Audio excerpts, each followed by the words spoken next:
Hello, friends. Are you watching this alone or with someone? Tell me in the comments. It always starts with laughter, the kind that sounds like champagne flutes clinking and 1,000 small judgments wrapped up in a fake compliment. That bridal shower was no different.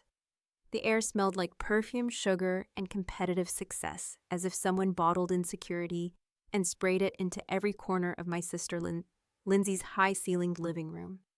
Balloons floated around like they were thrilled to be part of this little performance, and the guests, mostly her sorority friends, Botox neighbors, and the occasional wine-happy aunt, kept tossing out compliments that could cut glass.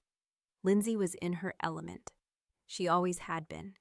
And I was in the corner, sipping a lukewarm mimosa, pretending the seat I took was chosen by me and not the last one available after everyone else had found someone to giggle with. Now, I'm not the kind of woman who complains about being single. I don't cry at weddings or fantasize about diamond rings. I pay my mortgage, mow my lawn, and file my taxes early. I have a life, and I'm proud of it. But when your younger sister throws a bridal shower that looks like it was sponsored by Vogue Weddings and uses it as a subtle excuse to remind everyone how much she's winning, even the most grounded woman feels a twinge of, not jealousy exactly, just that gnawing awareness of how the room treats you like a before picture in someone else's success story. Lindsay was standing in front of a wall of pink roses, her diamond ring flashing like a middle finger made of crystal.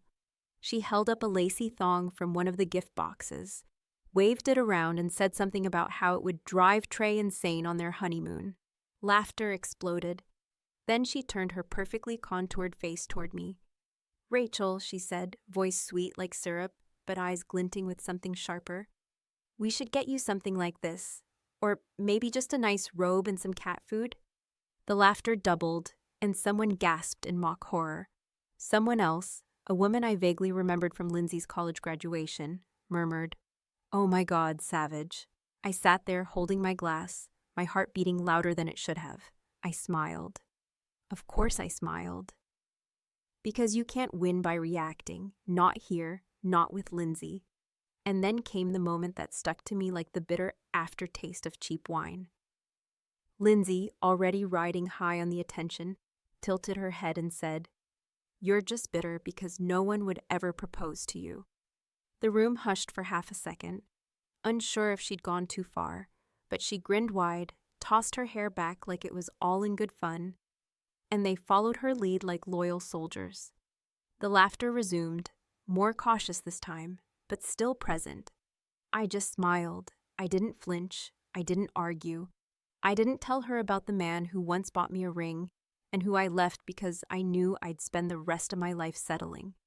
I didn't mention the affair she had at 24 when she begged me not to tell mom and dad because it would ruin everything.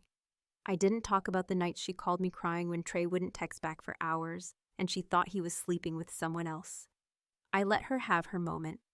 Because sometimes silence isn't weakness. It's the slow pull of the bowstring before the shot. Then my phone buzzed.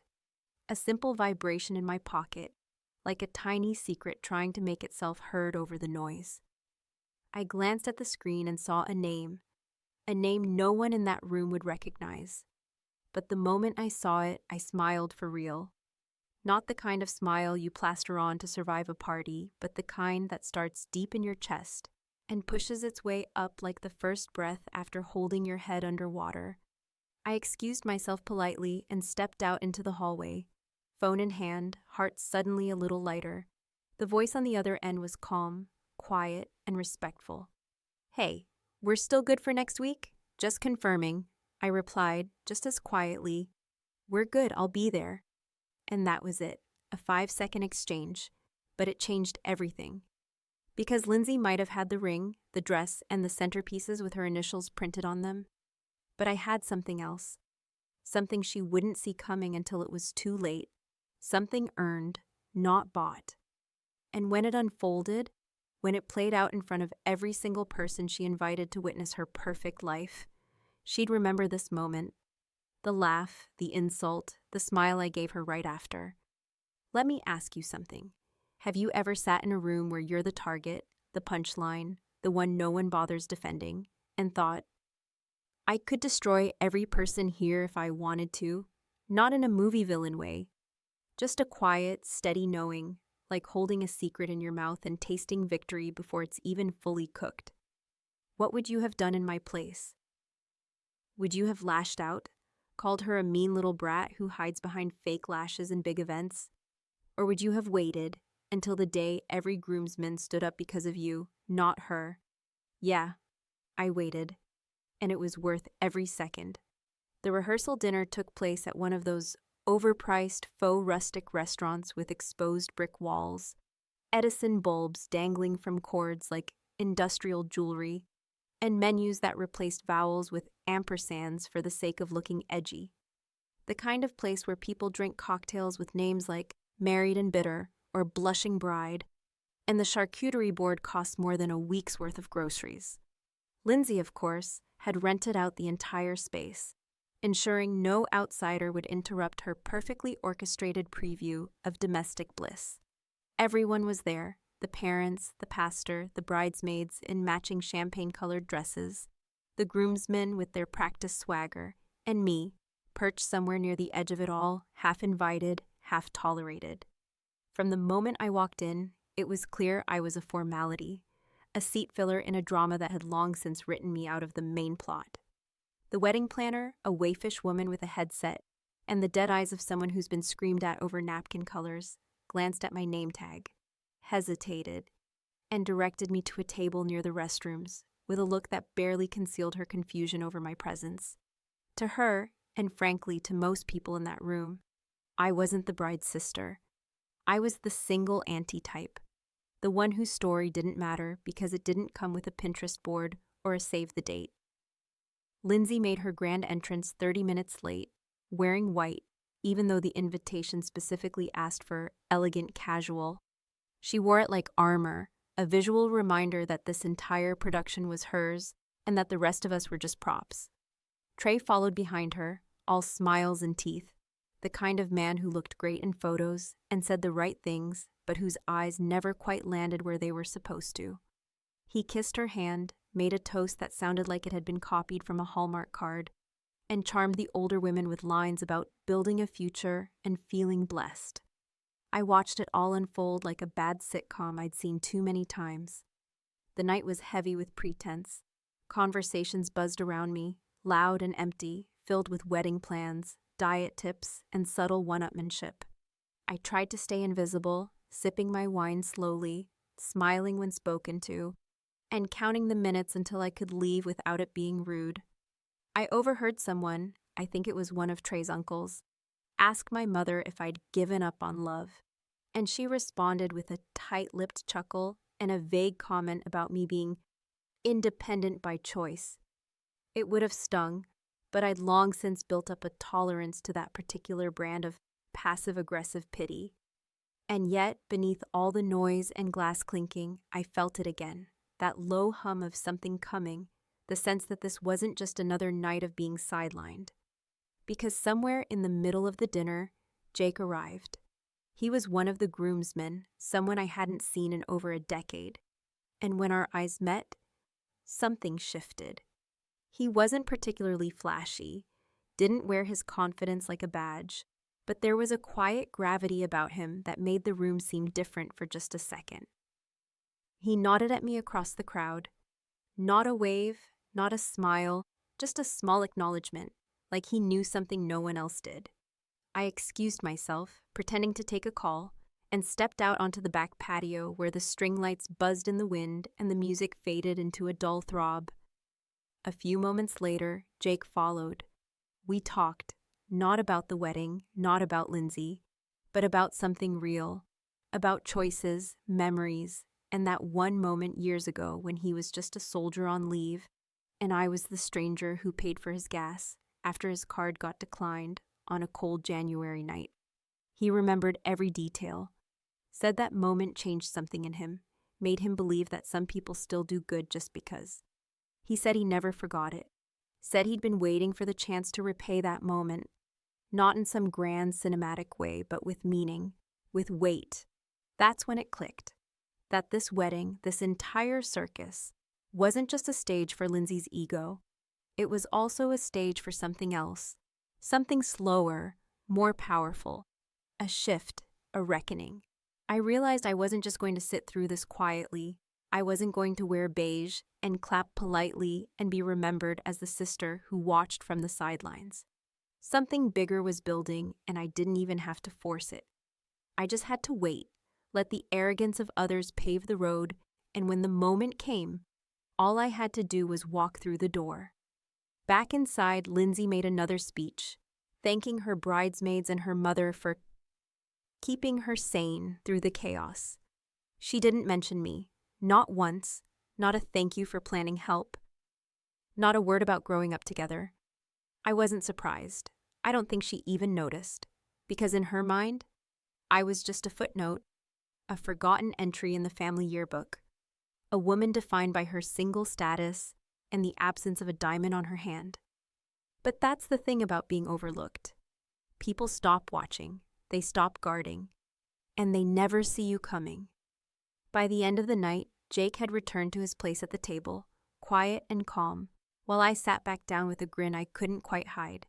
Something was shifting, subtle but certain, like the crack of ice underfoot before it gives. I could feel it in the way the groomsman kept glancing toward me, the way Trey looked uneasy when I caught him watching us from across the room. They didn't know what was coming, but I did, and I was done playing polite. The morning of the wedding came draped in a kind of artificial calm that only exists before a storm. You know is coming, but pretend isn't, like those eerie sunrises before a tornado, when everything feels too still, too soft, and you can't decide if it's peace or a warning. I woke up early, not because I was excited or anxious, but because my body didn't allow me the indulgence of rest when I knew I was about to step into the final act of a long-running play in which I'd never been given a real line. The hotel room was cold, sterile, filled with the kind of generic art that tries to be comforting and ends up being more unnerving than if the walls were bare. I sat on the edge of the bed with a coffee I didn't finish and looked out the window, watching the city stretch awake, wondering how many people out there were about to smile through clenched teeth the way I was about to. When I arrived at the venue, a countryside estate that had been converted into a wedding factory for the wealthy and desperate to impress, the air was already thick with perfume, hairspray, and nerves. The staff was buzzing like bees in formal wear, rushing around with clipboards and Bluetooth headsets, trying to manage a bride whose idea of elegance involved controlled chaos and dramatic entrance cues. The ceremony was to be held in a renovated barn with chandeliers hanging from rafters, like someone had raided a Paris flea market and glued the pieces to a Pinterest board labeled rustic royalty.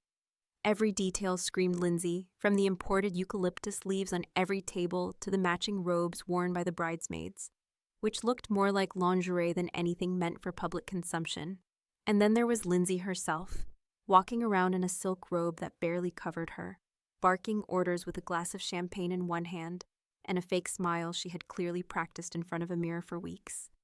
She saw me as I walked in, gave me that look, half pity, half disdain, as if simply showing up in a navy dress without a +1 had confirmed every assumption she'd ever made about who I was and who I wasn't. She didn't say hello. She didn't thank me for being there. She looked through me like I was a shadow someone forgot to edit out of the pictures. That's when I knew I was ready. Not angry, not bitter, just calm. The kind of calm that comes when you know the person who spent years underestimating you is about to choke on their certainty.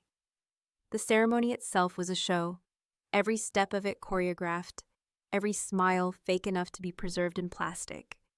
The guests sat on carefully placed benches, fanning themselves with custom programs that doubled as invitations to marvel at how much money Lindsay and Trey had thrown at a single afternoon.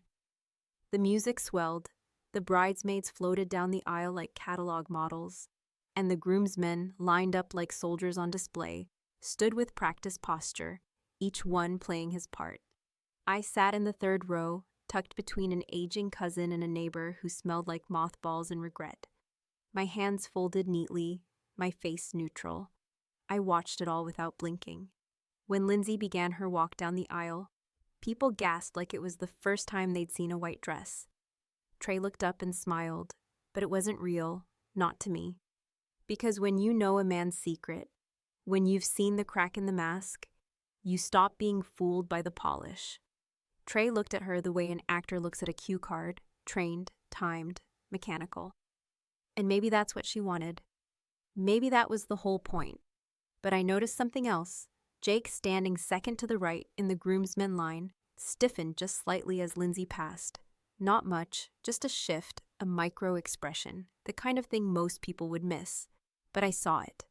And I knew he saw what I saw. Lindsay wasn't walking to a man who loved her. She was walking into a performance, and the applause had already started to sound hollow. The vows were the usual blend of cliches and Instagram poetry, full of words like always, forever, and soulmate, spoken with the same conviction one uses to order overpriced lattes. The crowd cooed at every sentence, swallowing the spectacle like it was scripture, blind to the cracks showing beneath the gloss. I kept my eyes on Jake, who remained expressionless, his hands folded in front of him, his eyes scanning the crowd as if watching for something far more interesting than a couple exchanging recycled promises. And then, during the transition from ceremony to reception, I got the second message. Just a text, nothing dramatic, nothing obvious. It read, "You're still good to speak?" And I replied with a simple, yes. The reception hall was a continuation of the theater. A ballroom dressed in fake fairy tales and enough glittering nonsense to blind anyone into believing they were watching love unfold. People took their seats, servers moved like synchronized dancers, and Lindsay was announced as Mrs. Trey Emerson with the kind of smug satisfaction that could curdle milk. She danced, she laughed, she posed for photos with that hand always conspicuously raised to flash the ring like a weapon of status. I was placed at a table near the back, surrounded by distant relatives who barely remembered my name. The music blared and the wine flowed, but beneath it all was the growing certainty that something was about to snap. Not in the loud, messy way of drunken confessions or spilled secrets, but in that quiet, deliberate way only truth knows how to arrive. Jake passed by me once, heading toward the bar, and he didn't speak. He just paused, gave the smallest nod, and kept walking. And that was enough. That was the signal. The groomsmen, one by one, began to notice me, not with flirtation or curiosity, but with recognition. Not of me exactly, but of something they now understood. Trey noticed too. His smile faltered when I made eye contact with him, even for just a second, because something in my eyes had changed, and he could feel it, even if he didn't know why. The room kept spinning around its glittery illusion, but for the first time, Lindsay wasn't the center of it. Something else was rising, silent and certain, like the tide pulling back just before it crashes in, and I was done pretending it wasn't coming. They didn't see it yet, but they would. There's a peculiar kind of silence that only happens right before something irreversible. A quiet that isn't born from calm, but from the unspoken awareness that the temperature in the room is about to change. And when it does, nothing will return to the shape it had before. That was the silence that followed my slow rise from the table. A silence made thicker by the layers of music and laughter that had been circling like perfume over the reception hall all evening, now peeling away like a curtain being drawn back from something no one expected or wanted to see. I hadn't planned to speak at the reception, at least not officially. I wasn't on the list of toasts. My name had not been called. There was no spotlight prepared for me, and yet, as I stepped toward the microphone, the universe itself seemed to pause, waiting for something it didn't yet understand. There were gasps, not loud, not dramatic, just sharp little inhales that fluttered through the crowd like the breeze before a thunderclap, as people turned their heads to see who was breaking the script.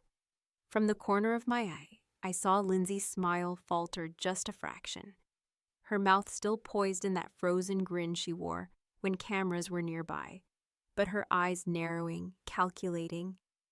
Trey beside her shifted uncomfortably, the color draining from his already pale face, and the groomsmen, each one, in unison, seemed to stand straighter, their posture changing not from surprise, but from respect, as if some unseen command had passed among them, and they were responding not to me as Lindsay's sister, but to me as something else entirely. I didn't clear my throat. I didn't tap the microphone or fumble for words.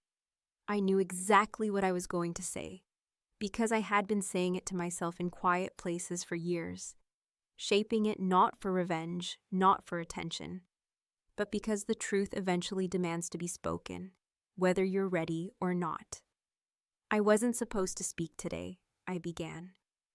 My voice steady, unshaking, rising just enough to carry, but not so loud as to seem performative. But sometimes silence feels like complicity, and I've had enough of both to last me a lifetime.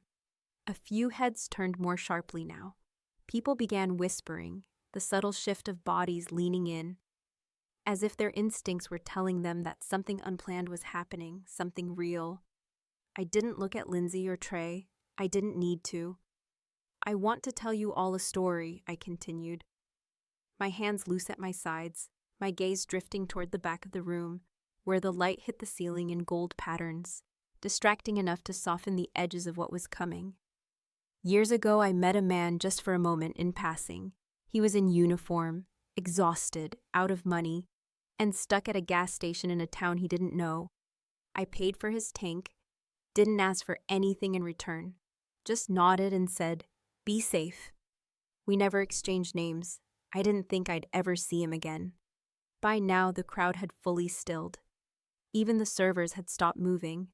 The music had been turned down low, as if the sound engineer had sensed the shift in atmosphere and instinctively given way to something heavier than melody. My eyes finally met Jake's across the room. He didn't smile. He just looked at me the way someone looks at the horizon when they know the sun is about to set, and there's no stopping it. Years later, I said, my voice quieter now, but no less clear, he wrote to me, told me that moment changed something for him, that a stranger's kindness in the middle of nowhere reminded him why he was fighting, why he came back. And tonight, that same man, Jake, is standing here among you. Not because he was asked to wear a tuxedo, but because he wanted to return the favor. Not with flowers or a toast, but with a kind of quiet acknowledgement that doesn't need confetti or approval. Jake stepped forward just slightly, only enough for people to notice, not enough to steal the moment. And then, one by one, every groomsman behind him, men who had trained beside him, served with him, followed him, stood, not dramatically, not with clapping or shouting, just stood straight and tall, like something ancient and sacred was being honored, something that none of them could name, but all of them understood. The room exhaled in disbelief. I could hear people whispering, questions spiraling through the crowd like threads of smoke. Who was she? What had she done? What did they know that we didn't? And still, I didn't look at Lindsay. I didn't need to see her expression to know what it looked like. Confusion first, then fear, then the dull, spreading realization that this moment, the one she had choreographed to be hers alone, was slipping through her fingers and into mine without force, without effort. Just truth. I didn't come here to steal anyone's spotlight, I said, stepping back from the microphone, my voice now soft enough to require leaning in, as if the words were secrets being handed out one by one. I came here to remind everyone that character isn't something you wear for photos. It's what shows up when no one is watching. With that, I stepped down, not waiting for applause or acknowledgement. I returned to my seat slowly, my heart beating not with adrenaline, but with the calm of someone who has said everything they needed to say and nothing more. The music didn't start again for a long time. People stayed seated. Trey looked like he might throw up. Lindsay was frozen, her hands clenched in her lap, her champagne untouched. And in the middle of it all, Jake stood still, his eyes on me, his silence louder than any speech that could have followed mine. They had all stood for me, not because of a dress or a name or a last-minute act of heroism, but because they recognized something Lindsay never could, something she never bothered to look for. Respect, earned, not inherited, not married into. And the story wasn't over, not yet. There's a moment, always a moment, right after the grand gesture, the cinematic climax, the unexpected silence that descends on a room. when people realize something real has just happened in a place built entirely of illusion.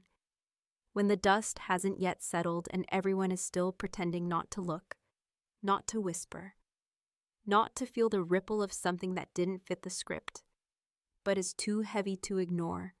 That moment stretched long and thin over the reception hall like a fog, fragile and strange, clinging to every wall, every glass of champagne now gone flat, every forced smile that trembled under the weight of what had just unfolded. I stayed seated. I didn't need to move. I didn't need to chase anything. The weight of the truth had already done its work.